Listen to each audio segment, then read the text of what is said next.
Assalamualaikum warahmatullahi wabarakatuh.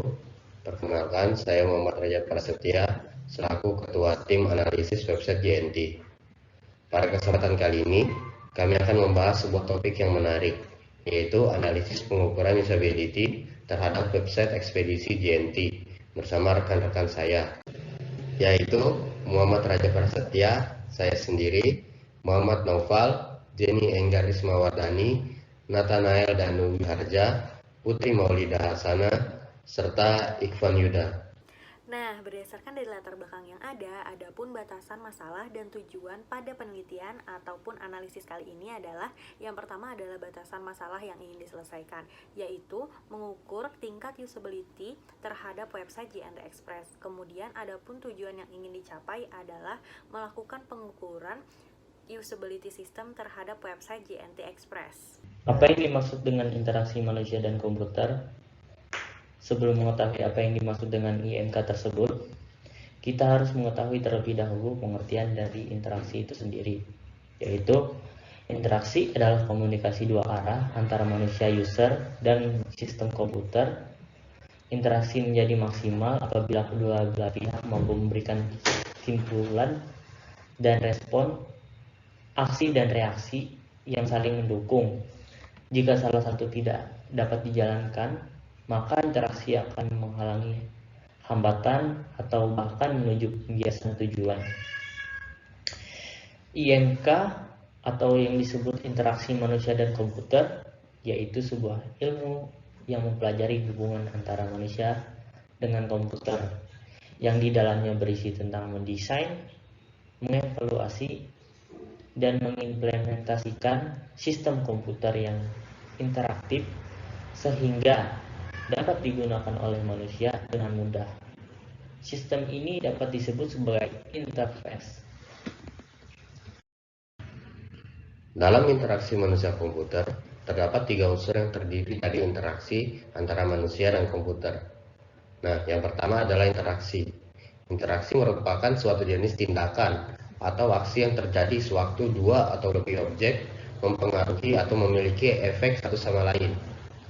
Model interaksi akan membantu user untuk memahami apa yang terjadi pada interaksi antar pengguna dan sistem. Model ini akan mengakomodasi apa yang diinginkan oleh user dan yang akan dilakukan oleh sistem. Lanjut, yang kedua adalah manusia. Manusia dipandang sebagai sistem yang memproses informasi yang bisa dijelaskan sebagai berikut. Informasi diterima dan ditanggapi dengan proses masukan keluaran atau input output. Yang kedua, informasi disimpan di dalam ingatan atau memori. Dan yang ketiga, informasi diproses dan diaplikasikan dengan berbagai cara. Komputer didefinisikan sebagai perangkat elektronik yang dapat dipakai untuk mengolah data dengan perantara sebuah program yang mampu memberikan informasi dan hasil dari pengolahan tersebut. Komputer dapat pula diartikan sebagai suatu mesin yang menerima input untuk proses dan menghasilkan output. Antarmuka atau juga disebut dengan user interface adalah seperangkat kontrol dan saluran sensorik di mana pengguna dapat berkomunikasi dengan mesin dengan mengandalkan elemen visual, misalnya pada komputer, website, atau aplikasi. Dengan adanya antarmuka akan menyediakan input atau output informasi yang terjadi pada perangkat tersebut dengan tujuan agar user experience lebih mudah dan intuitif. Nah, lanjut ke prinsip antarmuka atau interface. Nah, prinsip antarmuka atau interface ini sendiri terdiri dari 15 prinsip. Antara lain, yang pertama ada user compatibility. Nah, user compatibility sendiri merupakan situasi di mana software seolah-olah mengenal karakteristik user mulai dari kebiasaan, sifat, kecenderungan, dan lain sebagainya. Kemudian lanjut ke produk compatibility. Produk compatibility sendiri merupakan situasi di mana sistem memiliki antarmuka yang sesuai dengan sistem aslinya. Kemudian lanjut ke task compatibility. Task compatibility sendiri merupakan situasi di mana sistem tidak menyulitkan user dalam menyelesaikan tugas yang sedang dilakukan oleh user. Kemudian lanjut ke prinsip selanjutnya, yaitu workflow compatibility. Nah, workflow compatibility sendiri merupakan situasi di mana sistem seakan-akan mengetahui alur pengerjaan sebuah tugas yang cenderung diinginkan atau dilakukan oleh user. Kemudian lanjut ke konsistensi. Nah, konsistensi sendiri merupakan situasi di mana sebuah sistem memiliki kesesuaian dengan sistem nyata serta produk yang dihasilkannya. Kemudian lanjut ke prinsip selanjutnya, yaitu familiarity. Familiarity merupakan situasi di mana user merasa familiar dalam menggunakan sistem yang dijalankan oleh user. Kemudian lanjut ke prinsip selanjutnya, yaitu adalah simplicity. Nah, simplicity sendiri merupakan situasi di mana sistem memiliki model desain yang sederhana tetapi mudah dipahami oleh user itu sendiri. Nah, selanjutnya di sini ada direct manipulation. Direct manipulation merupakan suatu fasilitas sistem yang tidak membosankan bagi para user. Contohnya ketika para pengguna ingin mengubah tampilan warna pada Windows melalui menu desktop properties dan mereka dapat mengubah tampilan tersebut sesuai dengan keinginan mereka. Selanjutnya di sini ada control. Control merupakan kemampuan sistem dalam menanggulangi kesalahan yang dilakukan oleh para user. Selanjutnya di sini ada what you see is what you get. Apa yang kamu lihat itu yang kamu dapat, yang artinya di mana user ketika mengakses fasilitas pada sistem memiliki output yang hasilnya sesuai dengan keinginan para user. Contohnya ketika kita pergi ke Google dan mencari misalnya gambar Soekarno, maka di Google akan menampilkan gambar-gambar Soekarno. Oke, selanjutnya di sini ada flexibility. Flexibility merupakan kemampuan sistem dalam menyelesaikan masalah serta memberikan problem solving dalam permasalahan tersebut. Selanjutnya di sini ada responsiveness, yang merupakan kemampuan sistem dalam memberikan respons secara cepat atau sistem langsung memberi tanggapan dari hasil inputan user. Selanjutnya di sini ada invisible technology, yang artinya kemampuan sistem dalam menyembunyikan detail teknik dari sistem yang dijalankan. Selanjutnya di sini ada protection, yang artinya kemampuan sistem dalam melindungi dan menyelamatkan data jika para pengguna salah memasukkan data-data mereka. Lalu di sini ada ease of learning and ease of use, yang artinya kemudahan dalam memahami, mempelajari, dan menggunakan software hanya dengan cara memandangi atau mempelajari beberapa saat saja. Daya guna atau disebut usability berasal dari kata usable yang secara umum memiliki arti dapat digunakan secara baik. Usability adalah ukuran kualitas pengalaman user saat berinteraksi dengan sebuah produk atau sistem yang memperhatikan aspek-aspek kemudahan, keaktifan, efisien, dan serta kepuasan. Namun ada banyak sekali pengertian mengenai usability ini. Berikut ini salah satu contoh dari pengertian usability menurut Nielsen. Menurut Nielsen, pada tahun 1993, usability adalah ukuran kualitas pengalaman pengguna ketika berinteraksi dengan produk atau sistem, apakah situs website, aplikasi perangkat lunak, teknologi bergerak, maupun peralatan-peralatan lainnya yang dioperasikan oleh pengguna. Apa saja sih sifat dari prinsip usability ini? Dalam suatu aplikasi, harus ada implementasi dari sifat dan prinsip usability guna mencapai sebuah tingkat usability yang baik bagi para pengguna. Adapun tiga sifat tersebut yaitu learnability, flexibility, dan juga robustness. Langsung saja kita ke sifat yang pertama, yaitu learnability. Learnability adalah sebuah keadaan ketika seorang new user atau pengguna baru dapat berinteraksi serta mempelajari suatu sistem secara optimal. Sebuah sistem dapat dikatakan memenuhi standar learnability apabila memenuhi prinsip-prinsip sebagai berikut. Yang pertama adalah predictability. Predictability mendukung user untuk dapat menentukan efek dari sesuatu berdasarkan catatan data-data interaksi yang pernah dilakukan sebelumnya. Pada prinsip predictability ini, seorang user diharapkan dapat memperkirakan hasil dari tindakan yang dilakukannya. Contohnya, jika user mengklik tombol simpan, maka user dapat memperkirakan bahwa hasil dari tindakan itu adalah menyimpan data. Synthesizability. Synthesizability adalah situasi di mana sistem dapat membantu pengguna memperkirakan efek dari proses yang telah dilakukan sebelumnya, atau juga dapat menjadikan user interface yang telah dilakukan sebelumnya sebagai pedoman untuk membuat user interface saat ini. Contohnya, fitur menulis pesan baru pada aplikasi Gmail. Dari versi ke versi tidak ada perubahan karena berpedoman pada fungsi sebelumnya, yaitu untuk menulis pesan baru. Familiarity adalah situasi bagaimana desain sistem memiliki sifat dan fungsi yang hampir mirip dengan aplikasi sejenis atau fitur sejenisnya, sehingga user baru maupun user lama dapat dengan mudah menggunakan sistem tersebut. Contohnya yaitu fitur home pada setiap aplikasi yang akan membuat user kembali pada halaman utama aplikasi tersebut.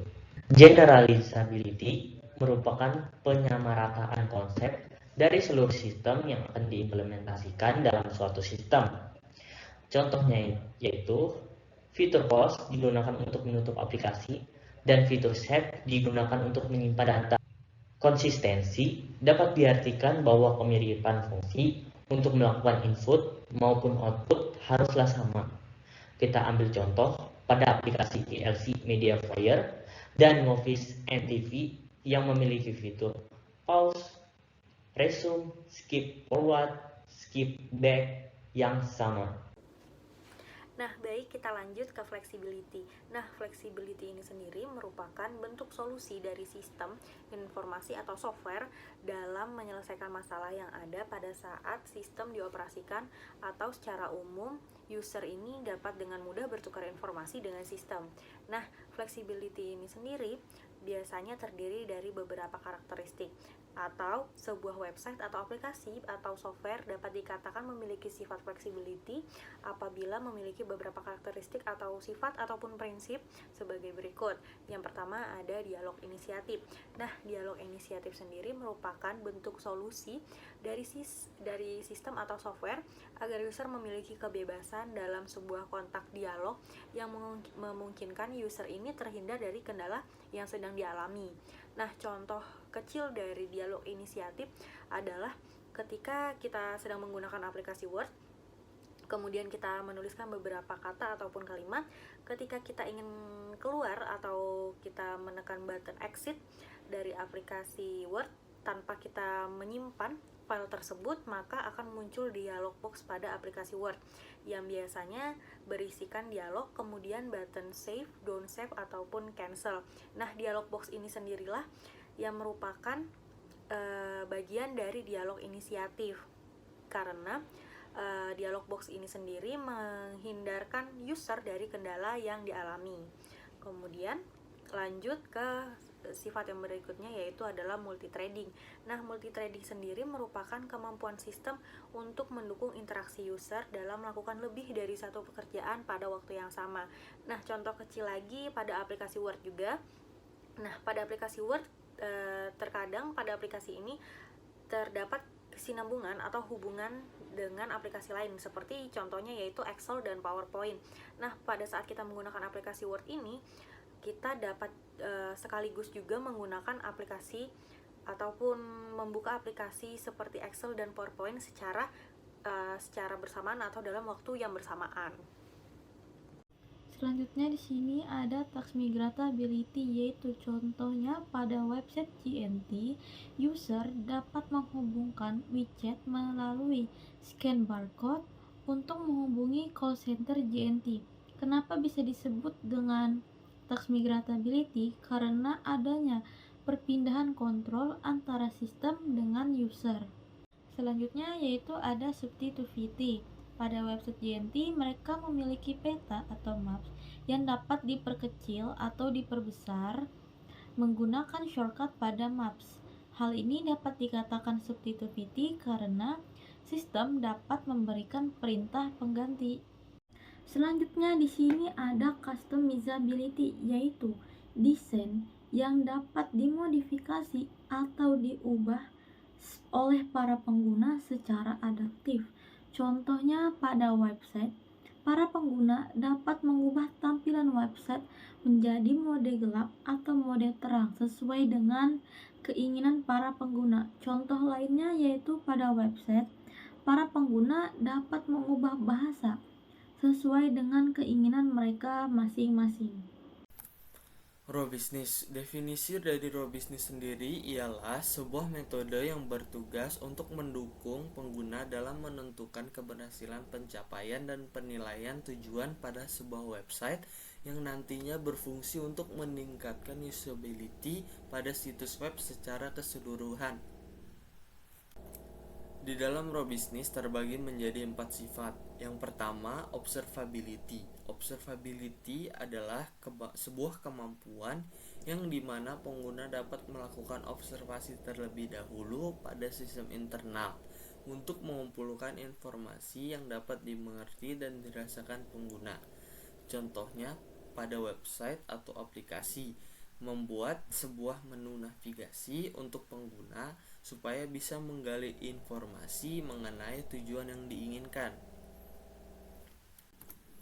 Yang kedua, recoverability. Recoverability adalah semua kemampuan koreksi sistem jika terjadi masalah pada saat pengguna melakukan aktivitas atau terjadi error pada sistem itu sendiri, yang dimana masalah tersebut telah dikenali oleh sistem. Contohnya, saat pengguna melakukan kesalahan saat melakukan input pada website dan aplikasi, dan sistem biasanya memberikan sebuah pesan peringatan sebagai bentuk informasi kepada pengguna untuk memperbaiki proses inputannya. Responsiveness adalah kecepatan dari sistem website atau aplikasi dalam merespon tindakan yang telah dilakukan oleh pengguna. Contohnya, saat pengguna menekan tombol hasil pada kalkulator, otomatis sistem akan menampilkan sebuah hasil atau jawaban dari inputan yang dilakukan oleh pengguna atau user. Text conformance. Text conformance adalah sebuah metode dari sistem yang mampu mendukung seluruh tugas yang diinginkan oleh pengguna. Contohnya, seperti fitur pengiriman file media pada sebuah aplikasi chat yang membantu pengguna untuk melakukan proses pengiriman sebuah informasi berupa media yang bervariasi seperti gambar, video, atau suara. Evaluasi terhadap sifat learnability, yaitu 1. Predictability. Pada website JNT terdapat fitur pick up di mana user akan mengisi data-data yang akan dikirim. Ketika melakukan klik tombol order, maka user dapat memperkirakan bahwa hasil dari tindakan itu adalah menyimpan data. Hal ini sesuai dengan prinsip predictability, di mana sistem dapat mendukung user untuk menentukan efek dari suatu berdasarkan catatan data-data interaksi yang pernah dilakukan sebelumnya. Synthesizability. Pada website JNT terdapat fitur tracking paket, di mana user dapat mengetahui atau melacak keberadaan paket tersebut. Hal ini sesuai dengan prinsip synthesizability, di mana fitur tracking merupakan fitur yang ada pada sistem sebelumnya dan menjadi pedoman pada sistem tracking terbaru. Familiarity. Pada website JNT terdapat fitur lacak kiriman dari JNT yang memiliki icon search, yang berarti fitur ini berfungsi untuk mencari dan melacak sebuah paket. Lalu ada icon kalkulator yang berarti memiliki fungsi untuk menghitung biaya ongkos kirim. Nah, dalam hal ini sesuai dengan prinsip familiarity, di mana icon fitur yang digunakan terlihat familiar pada user. Generalizability. Pada generalizability ini saya akan mengambil contoh sistem login pada website JNT. Nah, pada website JNT ini terdapat sistem login yang digunakan user untuk masuk ke akun atau register untuk mendaftarkan akun pada suatu sistem. Dalam hal ini, sesuai dengan prinsip generalizability, di mana fitur login ini memiliki konsep yang sama dengan sistem lainnya, yang dimana jika login maka untuk login. Konsistensi. Pada konsistensi ini saya mengambil satu website ekspedisi lainnya sebagai perbandingan untuk sifat ini. Pada website JNT terdapat fitur untuk melacak, menghitung ongkos kirim, serta mencari lokasi terdekat. Semuanya berada di posisi yang sama. Hal ini sesuai dengan prinsip konsistensi, di mana terdapat kemiripan fungsi untuk melakukan input atau output. Baik, lanjut ke evaluasi terhadap sifat flexibility. Yang pertama ada dialog inisiatif. Nah, sifat dialog inisiatif ini sendiri ditemukan pada website JNT, salah satunya pada form register ini sendiri. Nah, ketika user telah melakukan register atau telah mengisikan data diri pada form register ini sendiri, nah biasanya ada kebijakan-kebijakan yang harus disesuaikan atau harus disetujui oleh user untuk dapat membuat akun tersebut. Nah, pada website JNT ini sendiri, apabila user belum menyetujui kebijakan tersebut, akan tetapi telah melakukan atau akan melakukan registrasi, maka akan muncul dialog box yang berisikan dialog serta button accept, yang dimana ketika dialog tersebut serta button accept itu disetujui atau diklik, maka dengan otomatis artinya user menyetujui kebijakan yang telah ditetapkan oleh website JNT ini sendiri, yang kemudian user ini akan dapat melanjutkan registrasinya. Nah, dialog box itu sendirilah yang termasuk dari dialog inisiatif, di mana dialog box itu merupakan bentuk solusi yang diberikan oleh sistem untuk menghindarkan user dari kendala-kendala yang akan datang. Baik, kita lanjut ke prinsip multithreading. Nah, pada prinsip multithreading ini ditemukan pada website JNT, salah satunya ketika kita masuk ke halaman informasi, biasanya kita akan melihat beberapa informasi tentang barang ataupun tata cara packing. Nah, salah satunya pada halaman ini terdapat tata cara atau beberapa tata cara atau tutorial dalam mempacking, kemudian cara melakban dan lain-lainnya. Nah, apabila kita klik, salah satunya contohnya ini adalah cara menempel lakban. Ketika kita klik play button, maka website akan secara otomatis membuka website YouTube berkenaan dengan video tutorial yang diinginkan. Seperti ini, kita mengklik button cara menempel lakban atau penempelan lakban yang baik dan benar, maka di situ akan muncul video tutorial yang diinginkan. Nah, sifat ini sendiri atau proses inilah yang termasuk dalam prinsip multithreading, di mana sistem mendukung interaksi user dalam melakukan lebih dari satu pekerjaan pada waktu yang bersamaan. Selanjutnya di sini ada task migratability, yaitu contohnya pada website JNT, user dapat menghubungkan widget melalui scan barcode untuk menghubungi call center JNT. Kenapa bisa disebut dengan task migratability? Karena adanya perpindahan kontrol antara sistem dengan user. Selanjutnya yaitu ada substitutivity. Pada website JNT, mereka memiliki peta atau maps yang dapat diperkecil atau diperbesar menggunakan shortcut pada maps. Hal ini dapat dikatakan substitutivity karena sistem dapat memberikan perintah pengganti. Selanjutnya di sini ada customizability. Pada website JNT, para pengguna dapat mengubah tampilan bahasa sesuai dengan keinginan mereka. Kenapa sih disebut dengan customizability? Karena desain tampilan tersebut dapat diubah secara adaptif oleh user ataupun sistem. Evaluasi terhadap sifat raw business. Yang pertama, observability. Pada website JNT terdapat sebuah keseluruhan tampilan berita dan acara terkini pada website tersebut, yang dimana dapat membantu pengguna untuk melakukan penjelajahan terhadap informasi yang terkandung di dalam berita dan acara tersebut. Yang kedua, recoverability. Pada website JNT di bagian halaman login, ketika pengguna melakukan kesalahan input username dan password, maka sistem akan menampilkan sebuah pesan peringatan yang bertujuan agar pengguna dapat mengkoreksi kesalahan input yang dilakukan. Selanjutnya, pada responsiveness pada website JNT di bagian navbarnya untuk kecepatan respon penampilan submenu ketika pengguna mengarahkan kursor ke salah satu menu di navbar. Terus, untuk text conformance pada website JNT, di halaman search terdapat sebuah fitur untuk melacak paket yang telah diorder oleh pengguna dengan memasukkan input berupa nomor resi yang nantinya akan menampilkan informasi mengenai informasi barang yang sedang diorder. Metodologi penelitian. Secara umum, metodologi penelitian adalah suatu cara atau teknik untuk mendapatkan informasi dan sumber data yang akan digunakan dalam penelitian. Informasi atau data ini dapat berbentuk literatur seperti jurnal, artikel, tesis, buku, koran, dan sebagainya.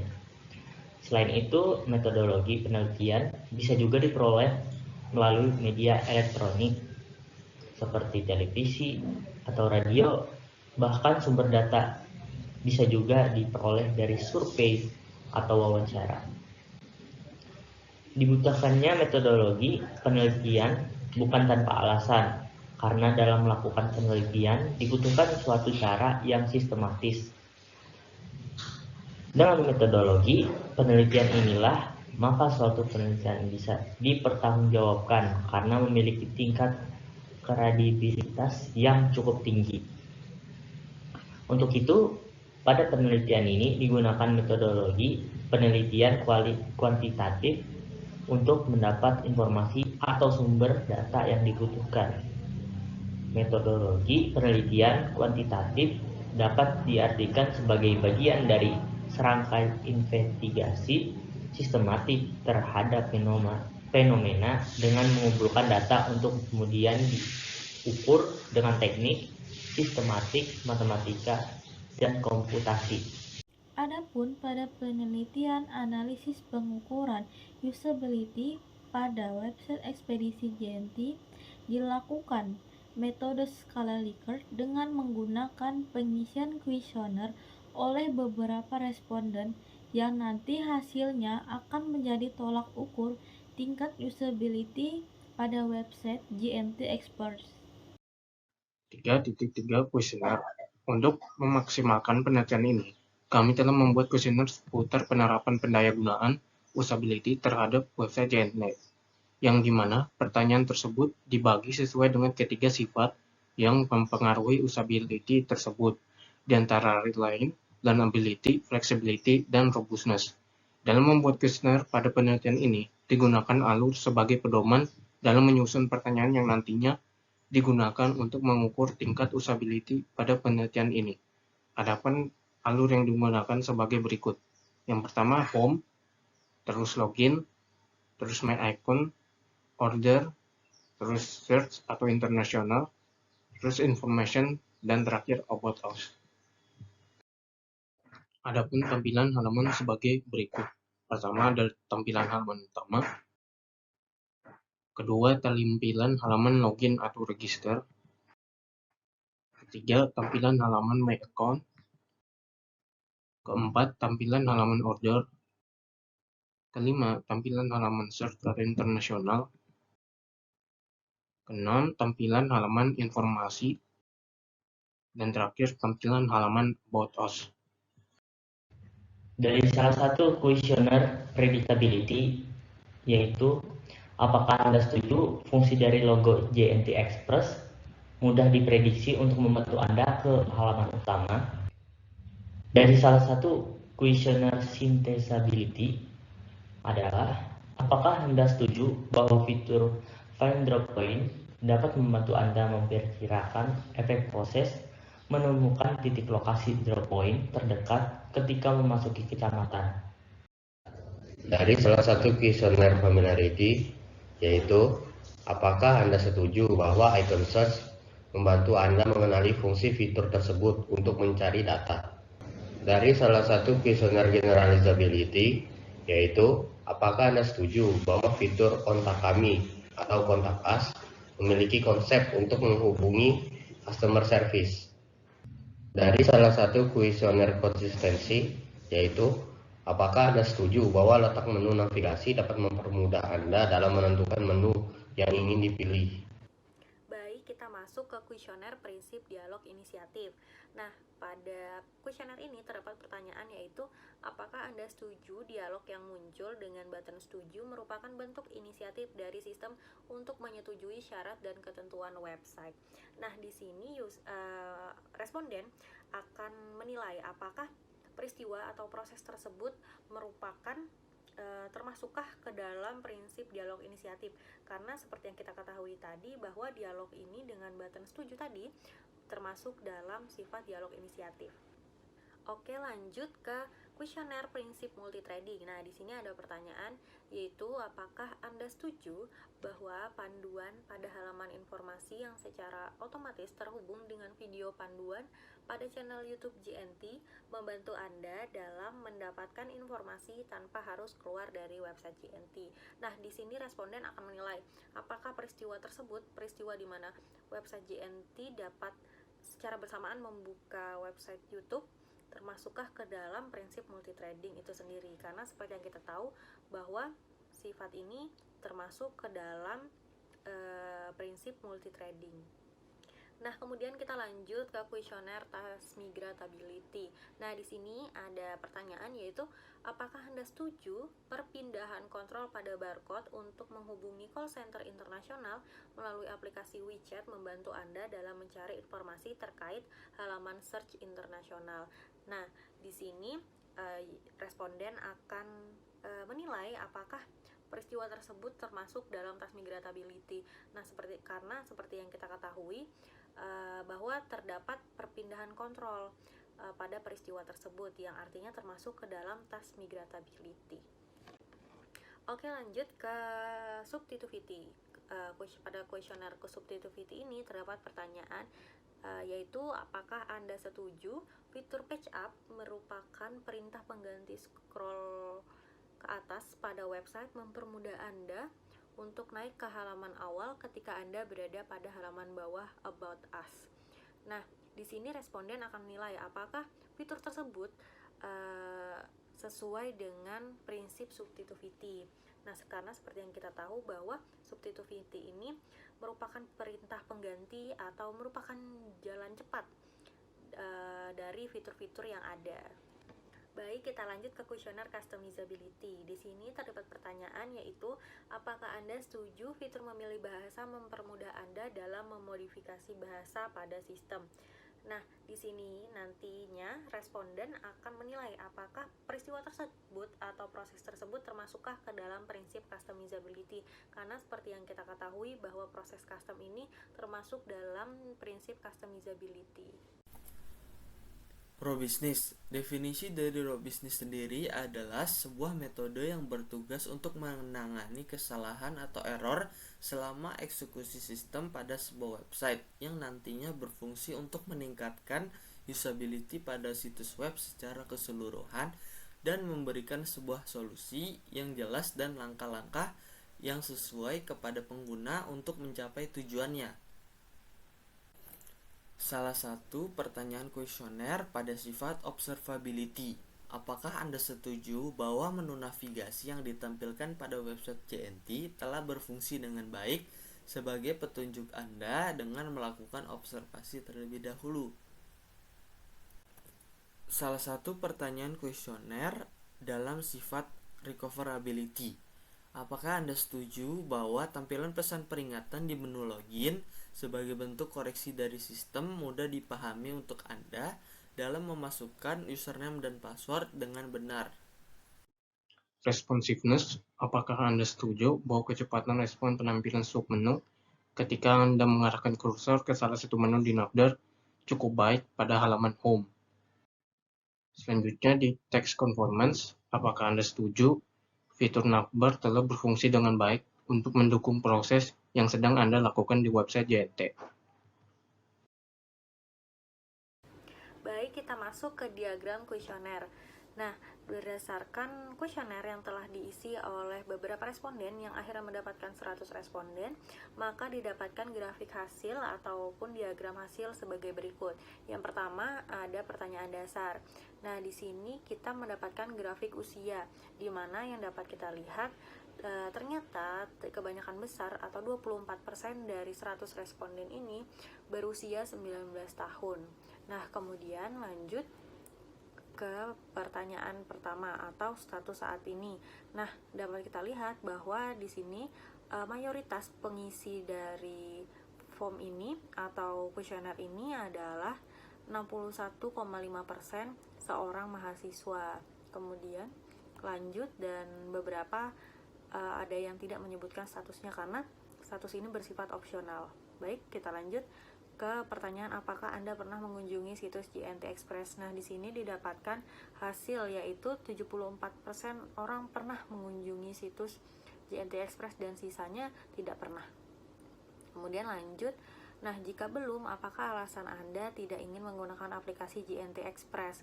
Nah, di sini kebanyakan orang menjawab tidak pernah mengetahui tentang aplikasi JNT Express. Nah, kemudian sisanya menjawab konten tidak sesuai dengan kebutuhan dan 25%-nya lagi tidak tertarik.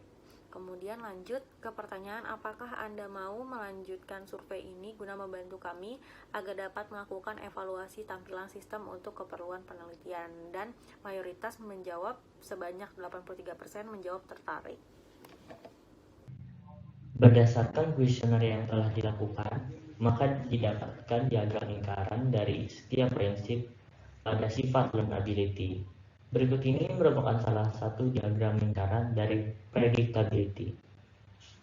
Pada diagram lingkaran di atas, dapat diketahui bahwa dari 100 responden, terdapat 34% orang memilih sangat setuju, 57% orang memilih setuju, dan sisanya 9% orang memilih cukup.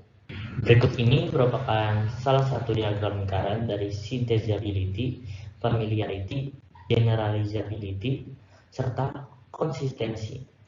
Pada diagram lingkaran synthesability terdapat 32 orang memilih sangat setuju, 52 orang memilih setuju, 14 orang memilih cukup, dan sisanya 2% memilih tidak setuju. Pada diagram lingkaran familiarity terdapat 31 orang memilih sangat setuju, 52 orang memilih setuju, 14 orang memilih cukup, dan sisanya 3 orang memilih tidak setuju. Selanjutnya, pada diagram lingkaran generalizability terdapat 32 orang memilih sangat setuju, 54 orang memilih setuju, 12 orang memilih cukup, dan sisanya 2% memilih tidak setuju. Terakhir, pada diagram lingkaran konsistensi terdapat 27 orang memilih sangat setuju, 59 orang memilih setuju, dan sisanya 14 orang memilih cukup. Untuk flexibility, berdasarkan pengisian kuesioner yang telah dilakukan oleh beberapa responden, maka didapatkannya sebuah diagram lingkaran dari setiap prinsip flexibility. Berikut merupakan salah satu diagram lingkaran dari setiap prinsip pada flexibility. Yang pertama di sini ada dialog inisiatif. Nah, pada diagram tersebut dapat diketahui bahwa dari 100 responden terdapat 38% memilih sangat setuju dengan pertanyaan tersebut, 51% memilih setuju, dan sisanya 11% memilih cukup. Nah, selanjutnya ada dari multi-threading. Dari 100 responden terdapat 28% memilih sangat setuju, 57% memilih setuju, 13% memilih cukup, dan sisanya 2% memilih tidak setuju dengan pertanyaan tersebut. Selanjutnya ada dari transmigratability. Dari 100 responden terdapat 30% memilih sangat setuju dengan pertanyaan tersebut, 54% memilih setuju, 15% memilih cukup, dan sisanya 1% memilih tidak setuju dengan pertanyaan tersebut. Lalu di sini ada substitutivity. Dari 100 responden, terdapat 31% memilih sangat setuju, 49% memilih setuju, 17% memilih cukup, 1% memilih tidak setuju, dan 2% memilih sangat tidak setuju dengan pertanyaan tersebut. Yang terakhir ada dari customizability, yang dimana terdapat 100 respon dan memilih 29% memilih sangat setuju, 58% memilih setuju, dan sisanya 13% memilih cukup. Salah satu pertanyaan pada sifat observability. Apakah Anda setuju bahwa menu navigasi yang ditampilkan pada website JNT telah berfungsi dengan baik sebagai petunjuk Anda melakukan observasi terlebih dahulu dengan mendapatkan 100 jawaban, 33% sangat setuju, 49% setuju, dan 18% cukup. Yang kedua, salah satu pertanyaan pada sifat recoverability. Apakah Anda setuju bahwa tampilan pesan peringatan di menu login sebagai bentuk koreksi dari sistem mudah dipahami untuk Anda untuk memasukkan username dan password dengan benar? Dengan mendapatkan 100 jawaban, 32% sangat setuju, 55% setuju, dan 13% cukup. Adapun juga hasil diagram dari responsiveness dan text conformance. Berikut gambar hasilnya. Salah satu pertanyaan penutup ada kuesioner. Bagaimana menurut Anda tentang pertanyaan survei kami guna mengetahui penilaian Anda terhadap tampilan sistem JNT Express guna penelitian dan pengembangan user interface design dan usability system? Ada 100 jawaban dengan 60% baik, 36% sangat informatif, dan sisanya cukup membingungkan. Baik, kita lanjut ke pengertian skala Likert. Seperti yang sudah saya jelaskan tadi, menurut Barun, Alifah, dan Mulyono pada tahun 2018 serta Saputra dan Nugroho pada tahun 2017, skala Likert merupakan skala yang digunakan untuk mengukur persepsi, sikap, ataupun pendapat seseorang atau kelompok mengenai sebuah peristiwa atau fenomena. Kami menentukan skor dari skala jawaban sebagai berikut. Nilai 5 untuk sangat setuju, nilai 4 untuk setuju, nilai 3 untuk cukup, nilai 2 untuk tidak setuju, dan nilai 1 untuk sangat tidak setuju. Kami menentukan skor ideal dengan mengalihkan skala nilai dengan jumlah responden. Maka didapatkan hasil sebagai berikut. Skala jawaban sangat setuju mendapatkan skor ideal dengan jumlah 500. Skala jawaban setuju mendapatkan skor ideal sejumlah 400. Skala jawaban cukup mendapatkan skor ideal sejumlah 300. Skala jawaban tidak setuju mendapatkan skor ideal sejumlah 200. Dan skala jawaban sangat tidak setuju mendapatkan skor ideal sejumlah 100. Rating scale. Berdasarkan skor ideal dari masing-masing skala jawaban, maka didapatkan rating scale sebagai berikut.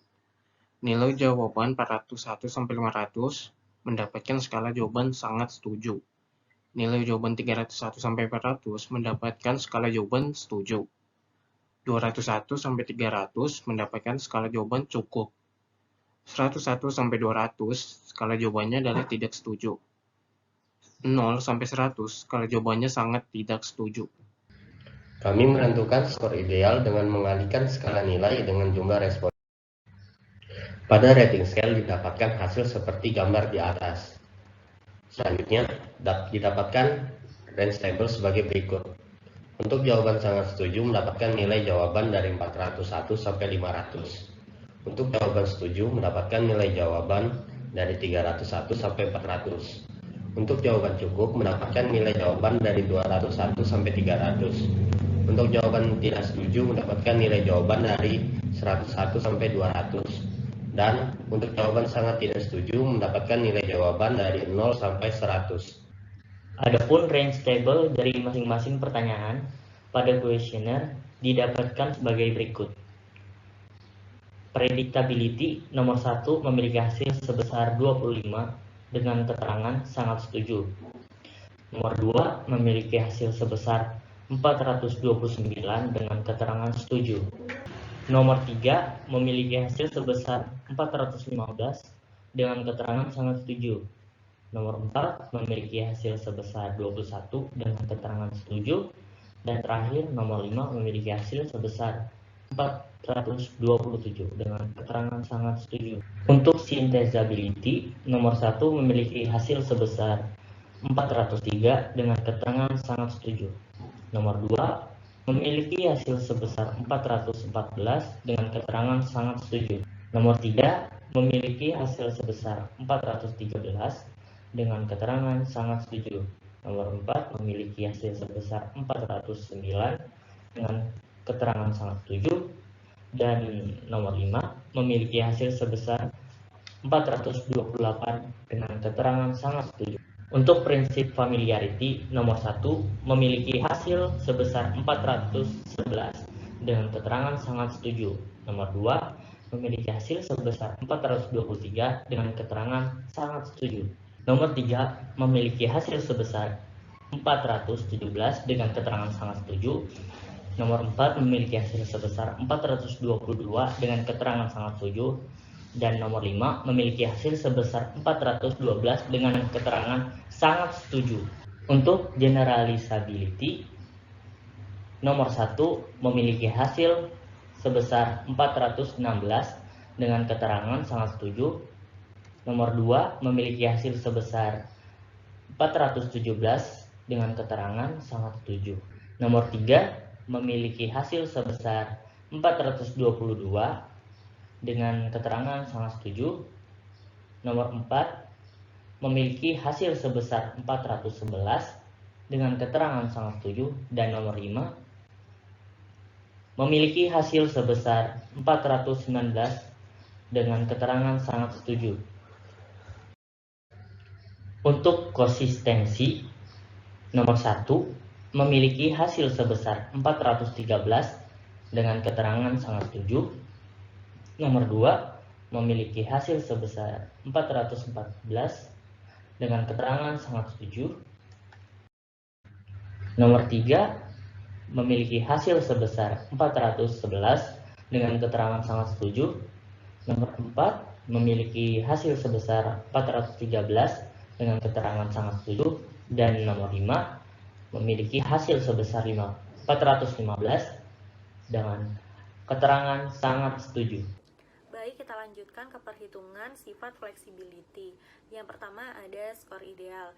Nah, di sini digunakan rumus yaitu bobot dari masing-masing skala jawaban dikalikan banyaknya responden sehingga didapatkan hasil sebagai berikut, yaitu jawaban sangat setuju mendapatkan skor ideal sebanyak 500, kemudian setuju mendapatkan skor ideal sebanyak 400, kemudian jawaban cukup mendapatkan skor ideal sebanyak 300, kemudian jawaban tidak setuju mendapatkan skor ideal sebanyak 200, dan kemudian jawaban sangat tidak setuju mendapatkan skor sebanyak 100.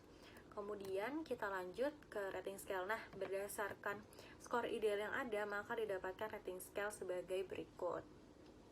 Kemudian lanjut ke range table. Nah, range table ini merupakan lanjutan dari rating scale, di mana didapatkan bahwa apabila jawaban sangat setuju mendapatkan rating scale atau mendapatkan range jawaban, apabila jawaban bernilai 401 hingga 500 berarti merupakan skala jawaban sangat setuju.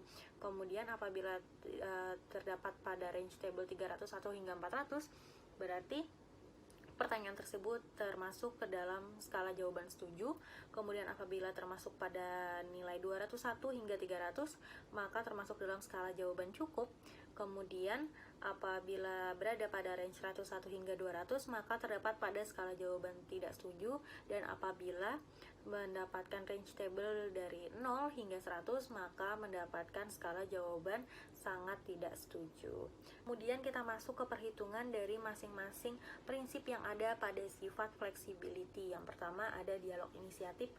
Nah, di sini pada pertanyaan pertama didapatkan bahwa dari 100 responden pengisi didapatkan hasil yaitu 427, di mana skor ideal tersebut pada range table termasuk pada skala jawaban sangat setuju. Kemudian pada pertanyaan nomor 2 didapatkan hasil dari 100 responden sebanyak 412 yang termasuk ke dalam skala jawaban sangat setuju. Kemudian pada soal nomor 3 didapatkan hasil dari 100 responden yaitu 417 dengan keterangan sangat setuju. Kemudian pada pertanyaan nomor 4 dari 100 responden didapatkan nilai sebanyak 418 dengan keterangan sangat setuju. Serta pada soal nomor 5 didapatkan hasil dari 100 responden sebanyak 421 dengan keterangan sangat setuju. Kemudian kita lanjut ke hasil kuesioner multi trading. Nah, di sini didapatkan di pertanyaan nomor 1 didapatkan hasil sebanyak 411 dari 100 responden dengan keterangan sangat setuju. Kemudian di nomor 2 dari 100 responden mendapatkan nilai sebanyak 414 dengan keterangan sangat setuju. Kemudian di nomor 3 didapatkan dari 100 responden nilai sebesar 417 dengan keterangan sangat setuju. Kemudian di nomor 4 didapatkan dari 100 responden nilai sebesar 411 dengan keterangan sangat setuju.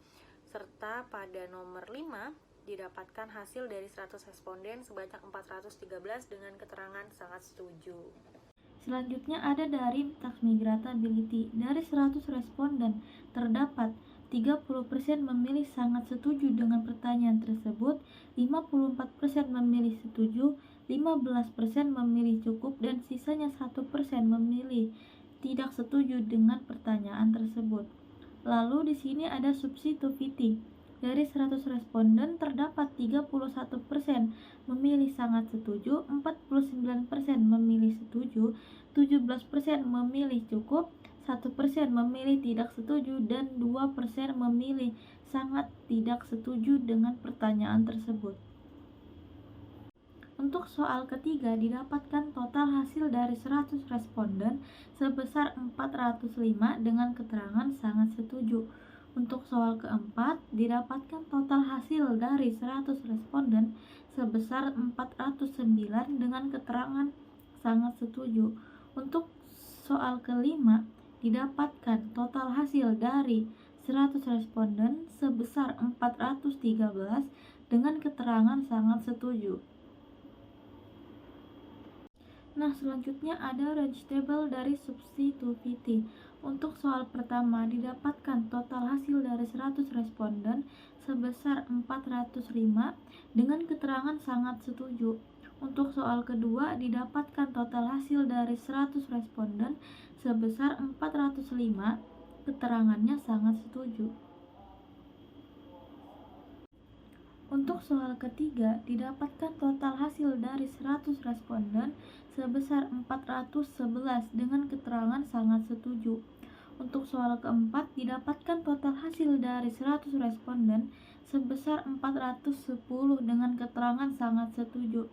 Dan untuk soal terakhir yaitu 5 didapatkan total hasil dari 100 responden sebesar 407 dengan keterangan sangat setuju. Lalu di sini selanjutnya ada range table dari customizability. Untuk soal pertama didapatkan total hasil dari 100 responden sebesar 411 dengan keterangan sangat setuju. Untuk soal kedua didapatkan total hasil dari 100 responden sebesar 415 dengan keterangan sangat setuju. Untuk soal ketiga didapatkan total hasil dari 100 responden sebesar 419 dengan keterangan sangat setuju. Untuk soal keempat didapatkan total hasil dari 100 responden sebesar 416 dengan keterangan sangat setuju. Untuk soal yang terakhir, yang kelima yaitu didapatkan dari 100 responden sebesar 406 dengan keterangan sangat setuju. Untuk robustness di bagian skor idealnya masih menerapkan rumus yang sama dan skala jawaban yang sama. Dan untuk rating scale-nya juga masih menerapkan aturan yang sama, dan untuk range table-nya juga masih menerapkan nilai jawaban yang sama dan skala jawaban yang sama. Range table setiap pertanyaan dalam robustness. Observability soal nomor 1 total hasil 415 dengan keterangan sangat setuju. Nomor 2 total hasil 414 dengan keterangan sangat setuju. Nomor 3 dengan total hasil 412 keterangan sangat setuju. Nomor 4 total hasil 414 dengan keterangan sangat setuju. Nomor 5 total hasil 419 dengan keterangan sangat setuju. Recoverability. Nomor 1 total hasil 418 dengan keterangan sangat setuju. Nomor 2 total hasil 419 dengan keterangan sangat setuju. Nomor 3 total hasil 412 dengan keterangan sangat setuju. Nomor 4 total hasil 409 dengan keterangan sangat setuju. Nomor 5 total hasil 415 dengan keterangan sangat setuju. Untuk responsif, nomor satunya ada 100 responden dengan hasil 410 dengan keterangan sangat setuju. Untuk nomor 2, 100 responden, hasilnya 411 dan keterangannya sangat setuju. Dan untuk nomor 3, 100 responden juga, hasilnya 414, keterangannya sangat setuju. Dan untuk nomor 4, 100 responden, hasilnya 416, dan keterangannya sangat setuju. Dan untuk nomor 5, ada 100 responden, hasilnya 403, dan keterangannya sangat setuju. Selanjutnya untuk test conformance, totalnya ada 100 responden, hasilnya 409, dan keterangannya sangat setuju. Dan untuk nomor 2-nya, ada 100 responden, hasilnya 410, dan keterangannya sangat setuju. Dan nomor 3, ada 100 responden dengan hasil 416 dengan keterangan sangat setuju. Untuk nomor 4, ada 100 responden dengan hasil 413, keterangannya sangat setuju. Dan terakhir nomor 5, totalnya ada 100 responden dengan hasil 406 dengan keterangan sangat setuju. Berdasarkan hasil skor yang telah didapat, maka dapat dihitung rata-rata dari kuesioner masing-masing sifat disability sebagai berikut. Di sini saya memiliki tabel 3 dimensi yang berisikan sifat-sifat disability, yaitu learnability, flexibility, dan robustness. Untuk learnability didapatkan hasil rata-rata 416,8 dengan keterangan sangat setuju. Untuk flexibility didapatkan hasil rata-rata 412,6 dengan keterangan sangat setuju. Untuk robustness didapatkan hasil rata-rata 412,7 dengan keterangan sangat setuju. Untuk persentase kuesioner learnability didapatkan hasil rata-rata sebesar 83,36%. Perhitungan rata-rata keseluruhan setiap prinsip. Learnability mendapatkan rata-rata nilai ideal 416,8. Rata-rata presentasenya 83,36% dengan keterangan sangat setuju. Flexibility mendapatkan rata-rata nilai ideal 412,6, rata-rata presentase 82,52% dengan keterangan sangat setuju. Robustness mendapatkan rata-rata nilai ideal 412,7, rata-rata presentase 82,55% dengan keterangan sangat setuju. Jadi, berdasarkan hasil penelitian mengenai analisis pengukuran tingkat usability terhadap website JNT dan berdasarkan teori yang ada, maka dapat disimpulkan bahwa penggunaan icon, penempatan tata letak fitur, serta respon yang dimana hal tersebut mempengaruhi kenyamanan dan mempermudah para pengguna untuk menggunakan website JNT tersebut. Sehingga berdasarkan metode penelitian, yaitu metode skala Likert yang telah dilakukan terhadap 100 responden, didapatkan rata-rata nilai keseluruhan sebesar 414,3 dan rata-rata persentase keseluruhan sebesar 82,81%, yang artinya 100 responden yang mengisi kuesioner tersebut menilai sangat setuju bahwa website JNT Express memiliki tingkat usability yang sangat baik. Demikian presentasi yang bisa kami sampaikan pada kesempatan kali ini. Kami mohon maaf yang sebesar-besarnya apabila ada tutur kata maupun tindakan yang kurang berkenan bagi para penonton. Dengan ini, presentasi saya tutup. Terima kasih atas waktunya. Wassalamualaikum warahmatullahi wabarakatuh.